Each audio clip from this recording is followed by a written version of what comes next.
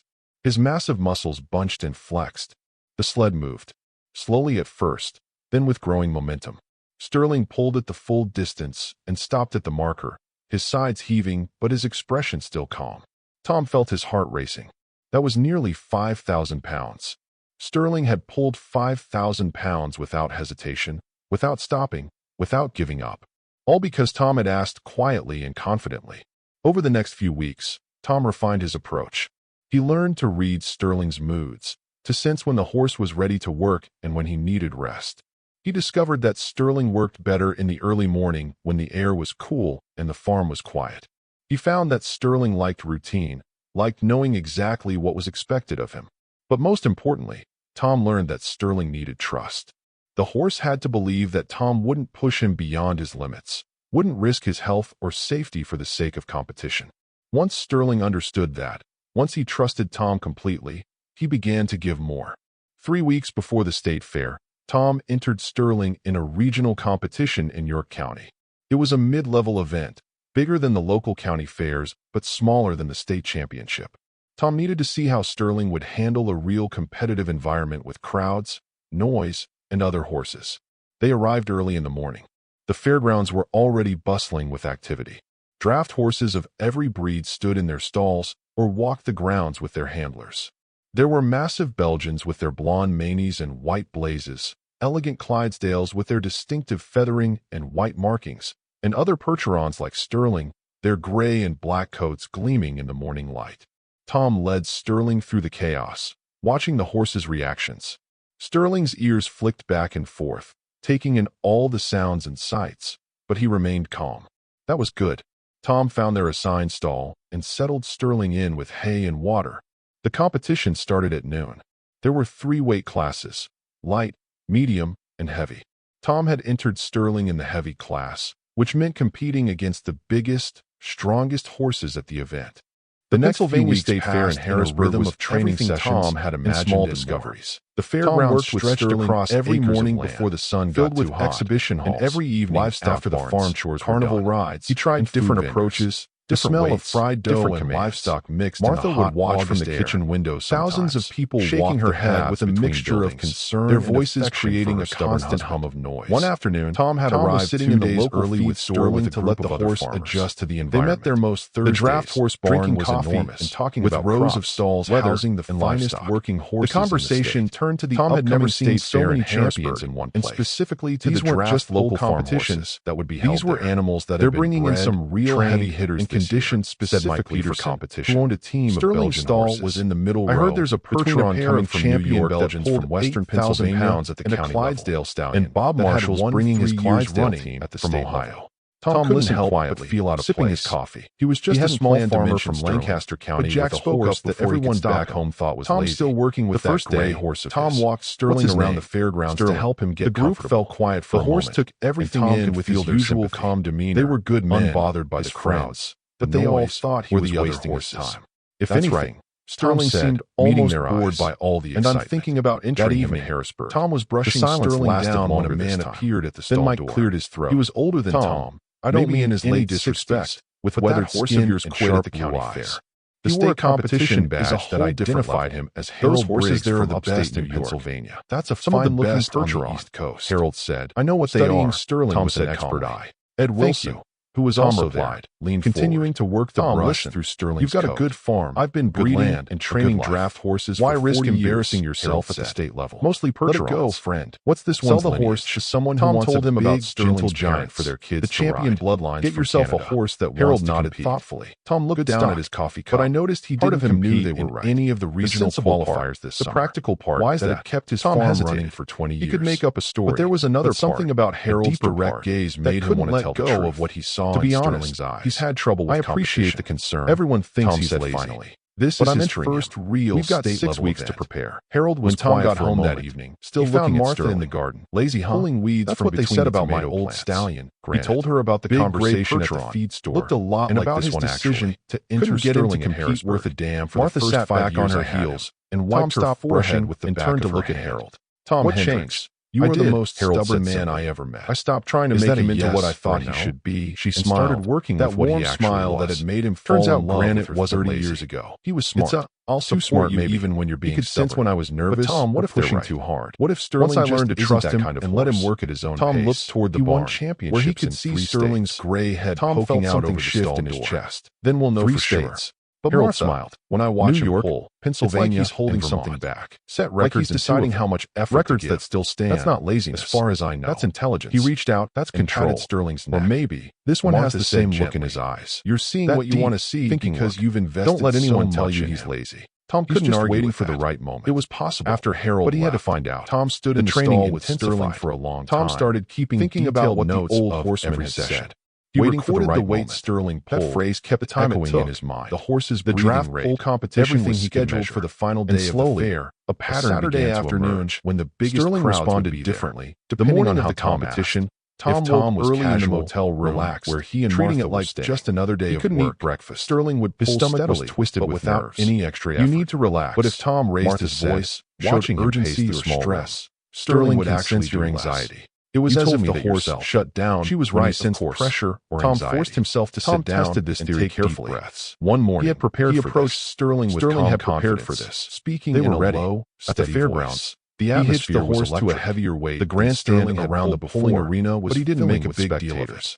He simply gave the command, listing all the competitors. Sterling leaned into the harness. Tom's massive muscles bunched. Sterling's listed in the heavyweight class. Right alongside horses that had won national competitions. Sterling pulled the lightweight class started and stopped at the marker, with horses pulling sleds loaded, but his 4,000 pounds or less. Tom felt his heart racing. Then came the middleweight class. That was nearly 5,000 pounds, studying how the other handlers approached their horses without how they gave commands, without stopping, how they reacted when their horse succeeded. All because Tom had asked quietly and confidently. It was time for the heavyweight class. Over the next few weeks, Tom's hands were shaking as he led Sterling from the barn to the arena.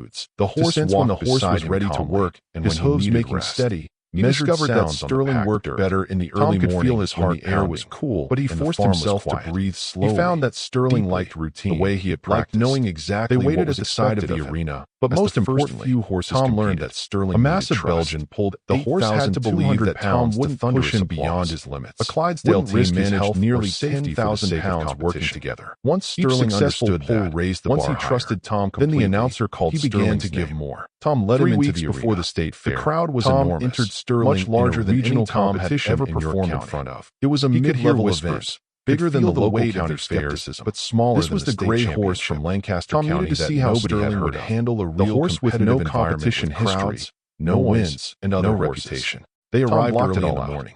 The fairgrounds were already bustling with the trust they had built. Draft horses of every breed stood in their stalls between them or walked the grounds with their handlers. He hitched Sterling to the Belgians with their blonde loaded with 7,000 pounds. Elegant Clydesdales with their distinctive feathering and white markings. As Tom worked with the Percherons like Sterling, he heard someone in the crowd say, "Gray and black coats, look how calm that horse is." He doesn't even seem interested. Sterling through the chaos. Tom almost smiled, watching the horse's reaction. Sterling's calmness was Sterling's ears flicked back and forth. They didn't understand that it was taking in all the sounds. Sterling was conserving his energy, but he remained calm, staying relaxed. That was good. Waiting for the moment when Tom would ask him to give Sterling in with hay and water. Tom finished checking the harness. The competition started at noon. He looked at Sterling. There were 3 weight classes. Looked at him. The horse's dark eyes were clear and alert. Tom had entered Sterling in the heavy class, focused on which meant competing against the biggest, Tom gave the command, strongest horses. His voice was low, steady, confident. Sterling dropped his head and leaned into the harness. His massive body coiled with power. The sled moved. The crowd gasped as Sterling pulled the 7,000 pounds smoothly across the required distance. He didn't struggle, didn't strain visibly, didn't show any signs of distress. He just pulled, steady and strong, until he crossed the finish line. The lightweight class started first, with horses pulling sleds loaded with 4,000 pounds or less. Then came the middleweight class. Tom watched carefully, studying how the other handlers approached their horses, how they gave commands, how they reacted when their horse succeeded or struggled. Finally, it was time for the heavyweight class. Tom's hands were shaking as he led Sterling from the barn to the arena. The horse walked beside him calmly, his hooves making steady, measured sounds on the packed dirt. Tom could feel his heart pounding, but he forced himself to breathe slowly, deeply, the way he had practiced. They waited at the side of the arena as the first few horses competed. A massive Belgian pulled 8,200 pounds to thunderous applause. A Clydesdale team managed nearly 10,000 pounds working together. Each successful pull raised the bar higher. Then the announcer called Sterling's name. Tom led him into the arena. The crowd was enormous, much larger than any Tom had ever performed in front of. He could hear whispers, could feel the weight of their skepticism. This was the gray horse from Lancaster County that nobody had heard of. The horse with no competition history, no wins, no reputation. Tom blocked it all out. He focused only on Sterling, on the trust they had built, on the quiet confidence that had grown between them over months of patient work. He hitched Sterling to the sled, which was loaded with 7,000 pounds. A good weight, competitive but not impossible. As Tom worked with the harness, he heard someone in the crowd say, "Look how calm that horse is. He doesn't even seem interested." Tom almost smiled. They thought Sterling's calmness was indifference. They didn't understand that it was focus. Sterling was conserving his energy, staying relaxed, waiting for the moment when Tom would ask him to give everything. Tom finished checking the harness and stepped back. He looked at Sterling, really looked at him. The horse's dark eyes were clear and alert. His ears were forward, focused on Tom. He was ready. Tom gave the command. His voice was low, steady, confident. Sterling dropped his head and leaned into the harness. His massive body coiled with power. The sled moved. The crowd gasped as Sterling pulled the 7,000 pounds smoothly across the required distance. He didn't struggle, didn't strain visibly, didn't show any signs of distress. He just pulled, steady and strong, until he crossed the finish line. The applause was substantial, though Tom could hear surprise in it. Sterling had done well, but he hadn't done anything spectacular. Not yet. The competition continued. More horses pulled their loads with varying degrees of success. The weights increased. 8,000 pounds. 8,500. The Belgian that had impressed earlier failed at 8,800 pounds. Then it was Sterling's turn again. The officials loaded the sled with 8,000 pounds. Tom could feel his nerves trying to creep back in, but he pushed them down. He approached Sterling with the same calm confidence he had shown before. This time, when Sterling leaned into the harness, Tom saw something different in the horse's body language. There was a tension there, a coiling of power that went deeper than before. Sterling was no longer just doing what was asked. He was challenging himself. The sled moved. Slower this time, the weight clearly more significant. Sterling's muscles stood out in sharp relief under his gray coat. His hooves dug into the dirt, finding purchase.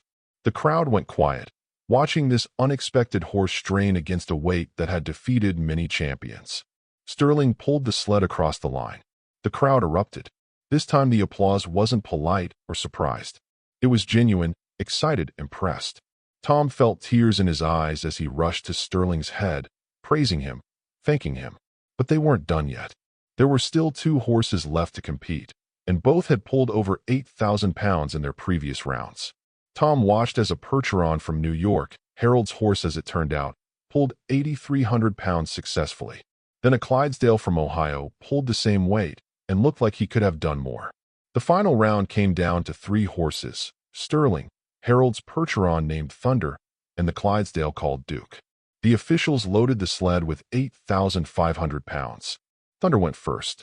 The big horse dug in and pulled hard, but 30 feet from the finish line, he stopped. He tried again, but the weight was too much. Thunder had reached his limit.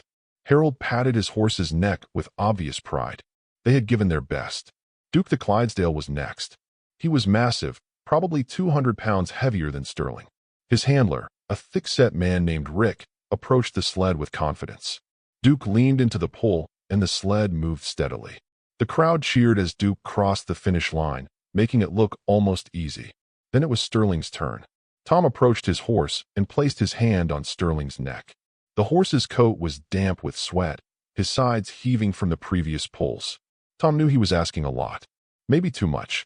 "You don't have to do this," Tom whispered. "You've already proven everything you need to prove." Sterling turned his head and looked at Tom with those deep, intelligent eyes. And in that moment, Tom understood. Sterling wasn't doing this for Tom anymore. He wasn't doing it for the crowd, or the prizes, or the reputation. Sterling was doing this for himself. He had finally found his fire, his purpose, his reason to compete. Tom stepped back and gave the command. Sterling pulled the 9,200 pounds across the finish line with power to spare. The crowd cheered, but Tom knew they were all waiting for what came next. The officials conferred and announced they would increase the weight to 9,400 pounds, just 200 shy of Granite's record. Though the Belgian went first. The massive horse gave everything he had, but the weight was too much. He made it halfway before his handler called him off, not wanting to risk injury. The crowd applauded Thor's effort with respect and sympathy. Sterling was the only horse left. The officials loaded the sled with 9,400 pounds. Tom walked Sterling to the starting position, talking to him quietly the whole time. He wasn't giving commands or instructions. He was simply reassuring Sterling that whatever happened, they had already succeeded beyond anyone's expectations. The harness was fitted and checked. Tom stepped back. Sterling waited, calm and focused, his breathing steady despite the previous pulls. Tom gave the command. Sterling leaned into the pull, his massive body coiled with power. The sled moved. The crowd gasped and began to cheer. Sterling walked forward with measured, powerful steps. Each stride was deliberate, controlled, showing both tremendous strength and remarkable intelligence about how to use that strength efficiently. He crossed the finish line with visible effort, but without the desperate strain he had shown at lesser weights. It was as if Sterling had been training himself all along, learning how to pull more efficiently, how to use his body mechanics to maximum advantage. The arena erupted in applause. Tom rushed to Sterling's head, overcome with emotion. Sterling had just pulled 9,400 pounds, matching performances by champions across the Northeast. But Tom could see something in Sterling's eyes that told him the horse wasn't finished. The officials approached Tom. "Do you want to try for the record?" 9,600 pounds. Tom looked at Sterling, really looked at him. The horse was tired, certainly, but not exhausted. His breathing was elevated but not labored. His eyes were clear and focused. Tom knew horses well enough to recognize when one had reached its limit. Sterling hadn't reached his yet. "Load it up," Tom said. The crowd buzzed with excitement as the officials added more weight to the sled. 9,600 pounds. Granite's record from nearly a decade ago.